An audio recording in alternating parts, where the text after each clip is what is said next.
Hello everybody, my name is Carrie. Welcome back to my channel. I also just had a little short on another $100 gift card haul that I just posted a couple days ago, so go check that out and, see all the books that I've already had on my shelf for the past few days. But I got so lucky. So here's what happened. So you're like, girl, how did you get another one? Like, why didn't you just make it a 200 book haul, Well, here's what happened. I was cleaning out my room because I just always need a refresher, donating clothes, donating plushies, donating shoes, anything that I really don't need anymore, anything that I don't wear anymore. So I was flushing all of that out of my room, out of my closet, and I still had some Christmas presents left over, still in the bag that I was given. I got one of those big gift bags, and as I was looking through it to see okay, where can I put this? Where can I hang this? I found a $100 gift card to Barnes & Noble from my grandma. I knew she had given me a gift card. I just literally had no clue where I had placed it, and lo and behold, I found it. So I decided to use that just a couple days after I already did a $100 gift card book haul. Now, truth be told, I didn't use all of the gift card. I didn't use all the money on it. I still have $20 left, and I was even told today that I'll have a $5 reward from Barnes & Noble, so really happy about that and the next time I go. But I finally may hold off now just because. I had such fun on my last book haul. I got books that I wanted. And, there were books that I wanted off my TBR, but I don't know. Because a lot of the things I got last time, some were on my TBR, but maybe it was half and half. Some were, some weren't. And this one, I just checked my Goodreads to see okay, what was it that I wanted, was there anything just cool looking around? And I don't know, this just didn't feel successful. I don't know. But maybe once I show you guys the books, you can leave a comment down below and tell me if you liked this book, if you think it's worth reading, at least, dipping my toes in the water for it. But please, no spoilers. This is a spoiler-free zone unless stated otherwise. So without further ado, let's get into it. So these two books, okay, so they're by the same author. I think they're part of the same universe because the font's the same, the titles can have the same what's the good word the employee said today when I asked? I don't know if it was cadence, maybe it was you just know oh, okay, these two may connect, they have some connection, I thought it was a series, it's not. And I can't recall which book came first. I'm gonna guess it's this one, I think. I think The House in the Cerulean? I could literally say this word earlier in my head and I can't now. Cerulean. The book I saw everywhere on Book Talk when I was on TikTok and when I was all about book talk was The House in the Cerulean Sea. I think I just loved how it all looked. It looks like something you'd see as a cartoon or what are those called? It's concept art. It looks like concept art for an animated movie, and I just thought this was so cool. And I mean, it's intriguing, and I hear it's fantasy. I'm trying to get more into whole world fantasy in my brain, think of Shadow and Bone, think of ACOTAR. The author makes up the world. Truth be told, I haven't read either of those series I listed, so let me think of something better. Children of Blood and Bone, which I am still reading and need to get a video up about finishing it. I fear some opinions have changed. But not about the ones that really shocked me, it's just some of more of the writing stuff. Anyways, in case you don't know what The House in the Cerulean Sea is about, I'll read it. A magical island, a dangerous task, a burning secret. Linus Baker is a by-the-book caseworker in the department in charge of magical youth. At 40, he lives in a tiny house with a devious cat and his old records for company. But his quiet life is about to change. Linus is summoned by extremely upper management and given a curious and highly classified assignment. Travel to an orphanage on a distant island and determine whether 6 dangerous magical children are so dangerous, in fact, that they're likely to bring about the end of days. When Linus arrives at the strangest of islands, he's greeted by a series of mysterious figures, the greatest mystery of which is Arthur Parnassus, the master of the orphanage. As Linus and Arthur grow closer, Linus discovers the master would do anything to keep the children safe, even if it means the world has to burn. Or worse, his secret comes to light. The House in the Cerulean Sea is an enchanting love story, masterfully told, about the profound experience of discovering an unlikely family in an unexpected place, and realizing that family is yours. Oh, I've waited for a found family book. Oh, I think literally off the top of my head and looking here at my book cart. Okay, besides Percy Jackson, the only other found family trope that I've read or book that has that trope, for some reason Shatter Me comes to my mind. I don't really call that as a found family, considering Juliet, like, literally at the end of book 1 was like, I think I can do this. I think I can move on from my past and be with all these other superhero kids my age, like just like me. And then literally in the second book, immediately she's like, I'm a monster, they hate me.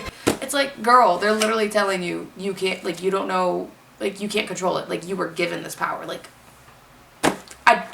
girl.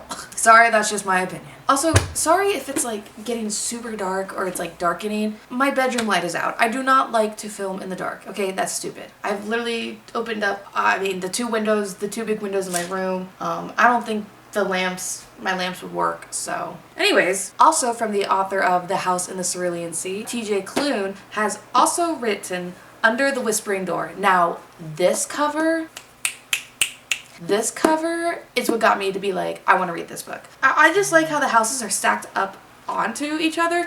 It gave me like, do you guys know the video game What Remains of Edith Finch? I think that's what it's called if I remember correctly. That story actually kind of inspired my current manuscript. Just a little bit. Basically the idea about a big family in like this funky house where everyone has their own room, and my manuscript's not exactly like that, but it's about a family with trauma. I'm sorry, I should not be laughing at that, but I have trauma, so I think I can. But I just loved how funky and colorful it is, and still, the concept art. Like, it just gives concept art vibes. I love it. So let's read the synopsis. Welcome to, I'm gonna call this, wait. No, Carrie, that's Chiron, not, okay, sorry, Percy Jackson reference on the brain. I'm gonna call this Charons. Welcome to Charon's Crossing. The tea is hot, the scones are fresh, and the dead are just passing through. When a reaper comes to collect Wallace from his own funeral, Wallace begins to suspect he might be dead. Yeah. And when Hugo, the owner of a peculiar tea shop, promises to help him cross over, Wallace decides he's definitely dead. Okay, I'm reading this for the first time, but like my brain is like, okay, wait, put on the act. But even in death, he's not ready to abandon the life he hardly lived. So when Wallace is given 1 week to cross over, he sets about, living a lifetime in 7 days. Hilarious, haunting, and kind, Under the Whispering Door is an uplifting story about a life spent at the office and a death spent building a home. Whoa, that was kind of cool. Wait, I'm kind of excited for those now. What? So I had posted about this book with a couple of others that I knew were coming out. I think this came out in May, but there was a horror section that I think was from Goodreads that said like, this book, and this book, and I was like, yes, I want like all 3 of these books. I still have yet to find one of them because I know I really want the other one, and it was titled The Buffalo Hunter.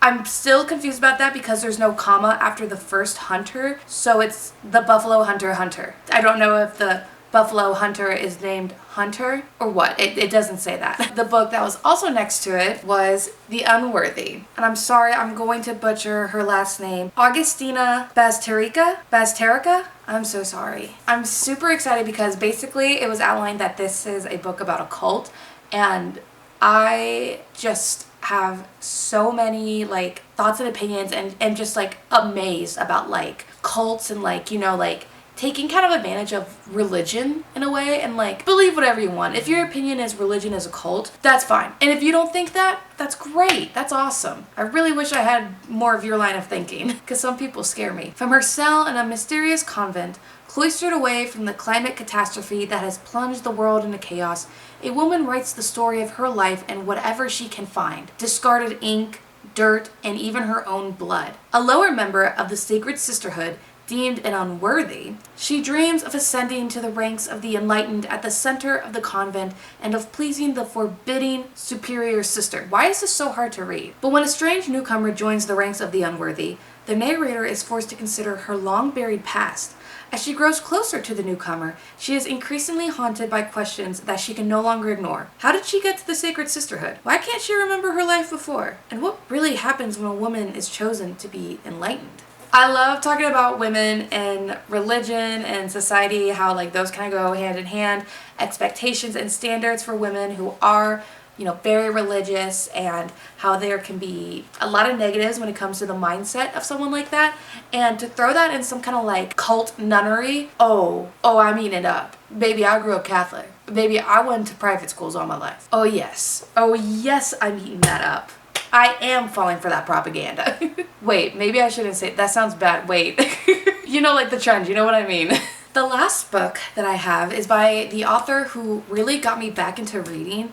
And when I read her book, I was like stunned. I was like, this is awesome. And she is very great at plot twists. Like her plot twists are, I don't see it coming. Like the book I read that got me back into reading, it was like slap in the face, plot twist, plot twist, plot twist, plot twist. And I was like, oh my God, like this is crazy. What are you doing with this?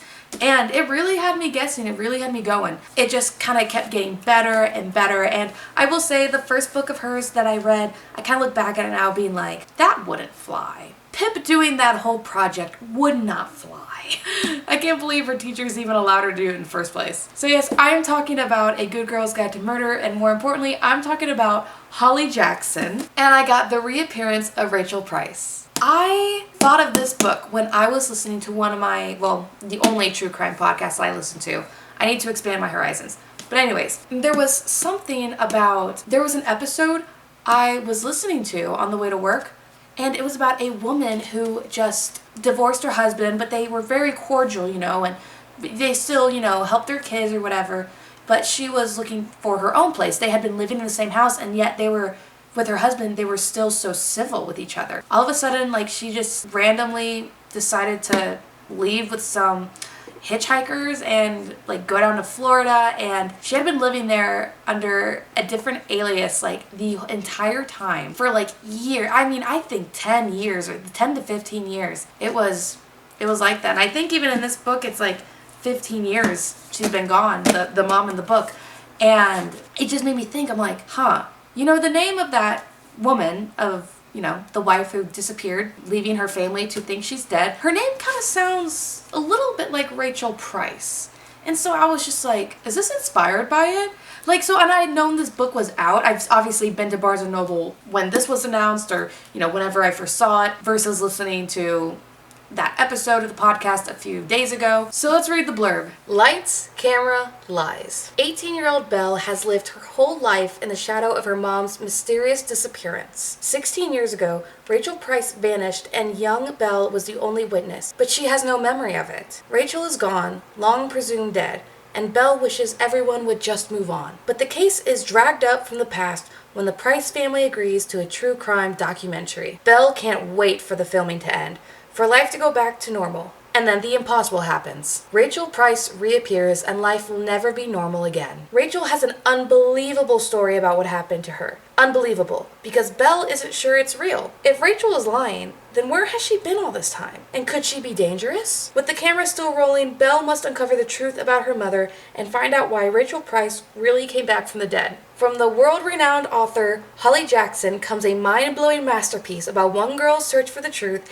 and the terror in finding out who your family really is. I can't wait.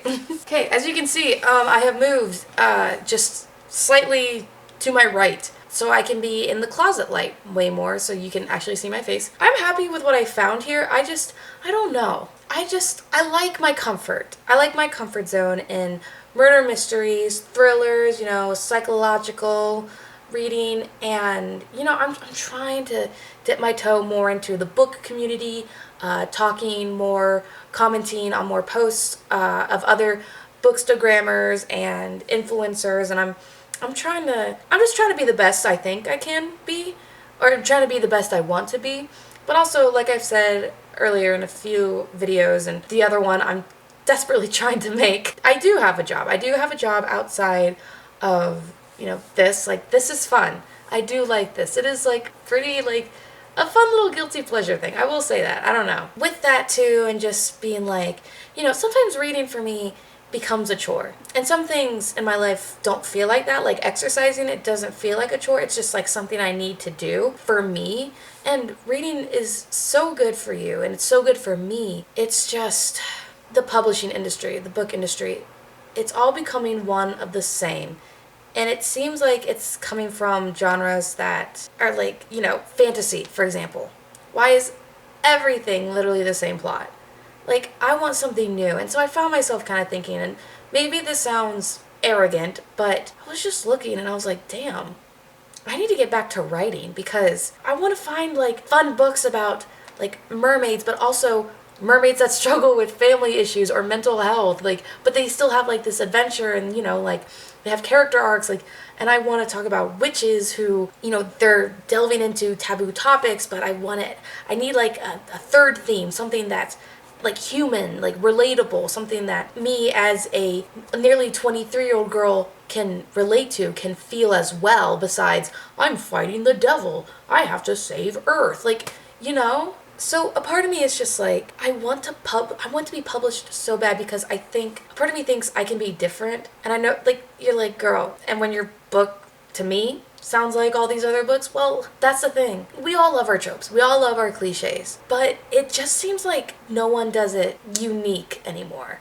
I was gonna say right, but it just seems like, you know, they're just hitting the nail on the head, being like, grumpy man, sunshine girl, enemies to lovers. Like, you are doing enemies to lovers, but what's unique about it? Rivals to lovers? Well, what's the depth, you know?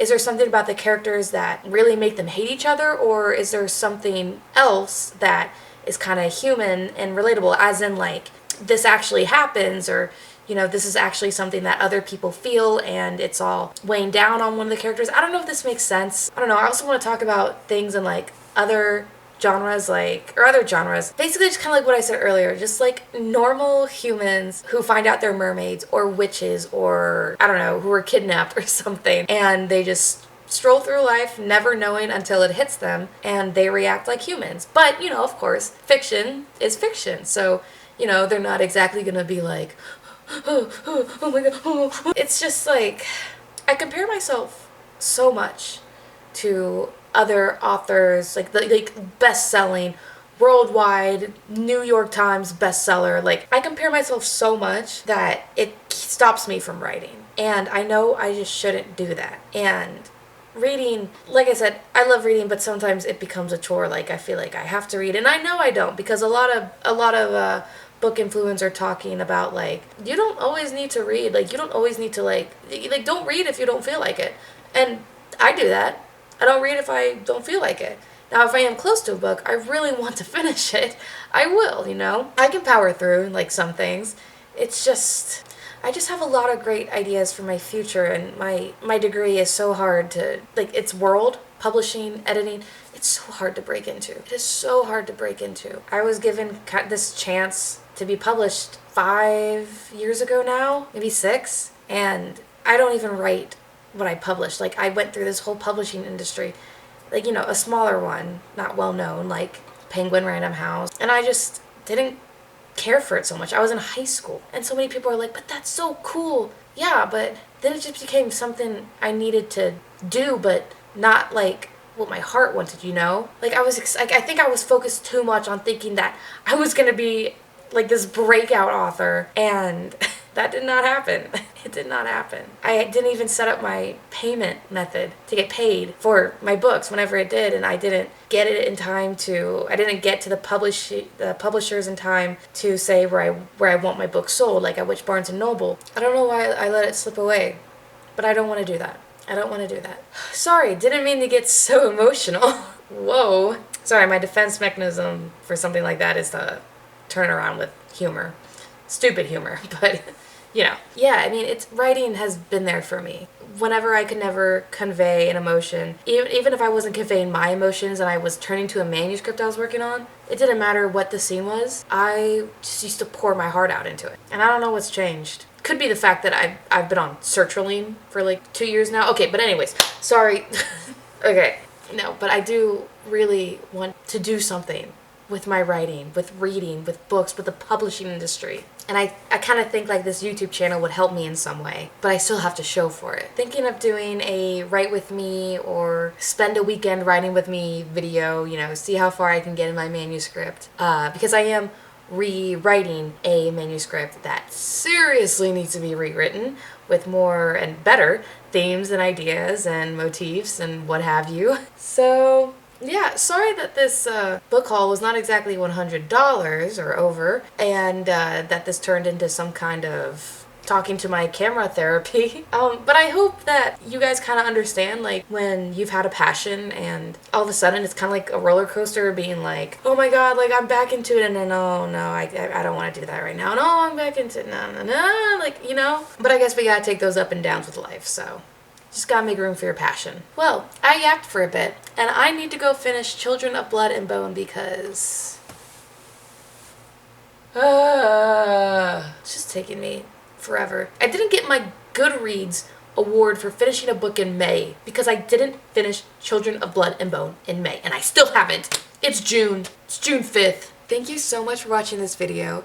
If you're interested in my channel, I also do art videos, I like to do draw with me's, I like to reimagine characters, and I also just kind of just like to vlog.